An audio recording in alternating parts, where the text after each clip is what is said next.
Ravens going for... Yeah, and one more thing. I mean, look at this. Go ahead. All right, because you're talking about the Ravens. Look at some of these stats as far as the turnover in the division.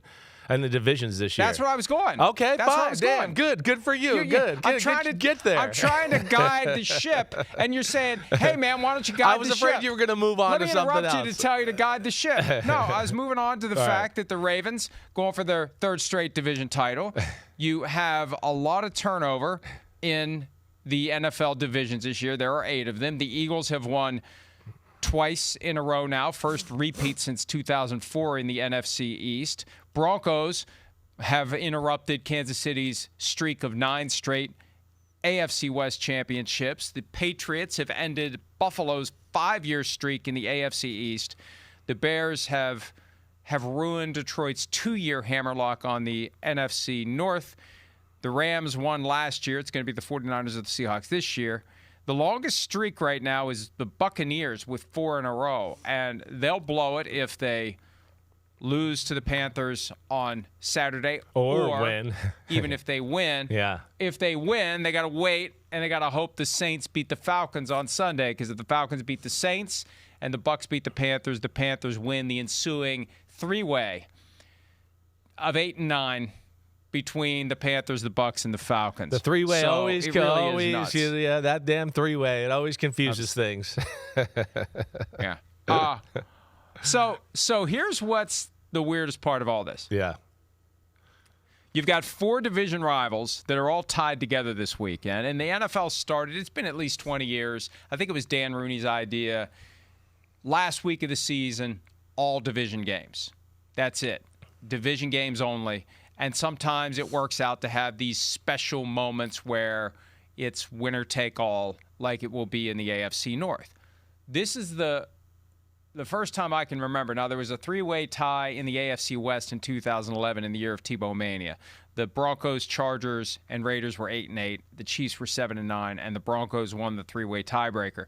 But this is the first time that I can really remember that you've got one game that isn't a clear division championship, because if the Bucs win, then the Bucs become Saints fans. Yeah. Like, we're going to be just like the Ravens and Browns last week. All the Ravens fans were Browns fans for a day, and the Browns fans, I'm sure, were thrilled about that. But you're going to have all the Bucs fans be Saints fans, just 5 years removed from the Bucs beating the Saints in the divisional round of the playoffs and en route to a Super Bowl win. So, you know, we're going to have Tyler Shuck, the Saints quarterback, on the program in about 45 minutes. Not to talk about that per se. It may come up, but just to talk about what he's been doing on the field. Because if you haven't noticed, the kid is phenomenal. 4 straight wins for a team that we had all written off. The Saints have been getting it done. So this Falcons-Saints game on Sunday is one to watch, even if the Panthers win on Saturday. Yeah, well, I mean, the Falcons are playing, and we see that and that's why the Falcons are disappointing, because we see the talent they have on their football team. You see the speed they have on their defense. It's arguably one of the fastest defenses in football. So you feel like they underperform. You see Bijan Robinson, right? Drake London is, in and out as far as injuries. 1 week he's getting a lot of catches, then it disappears. It's all over the place. They just got to be more consistent. In New Orleans, yes.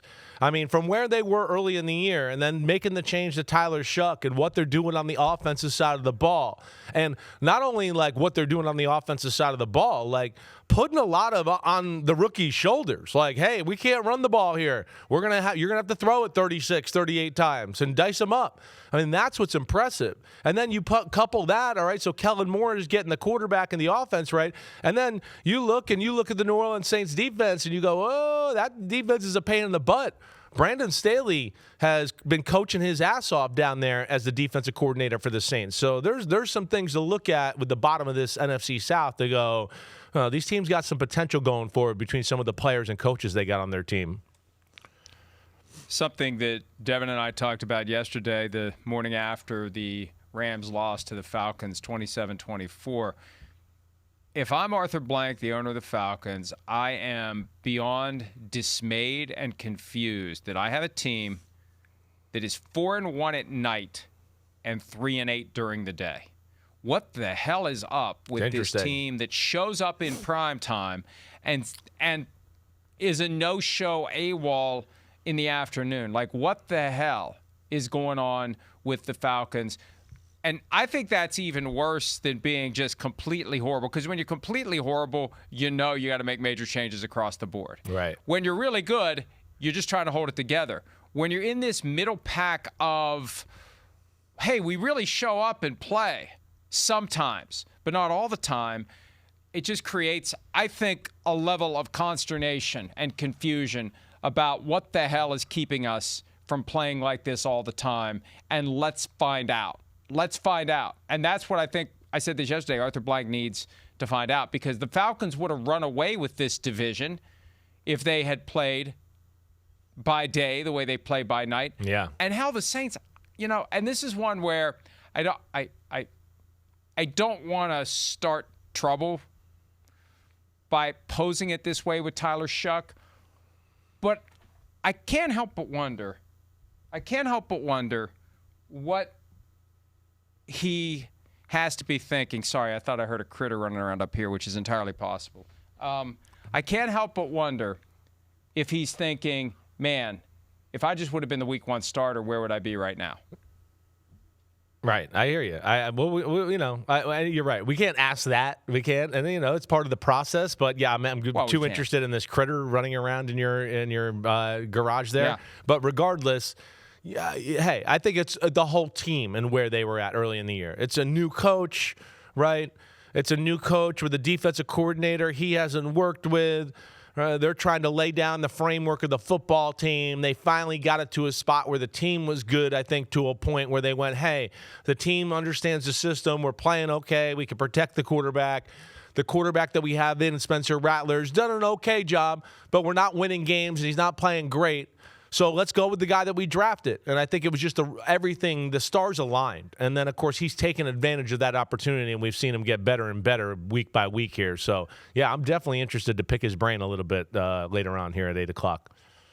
Hi, it's Mike Florio. Thanks for watching PFT on YouTube. Hit subscribe for the latest news and analysis from Pro Football Talk.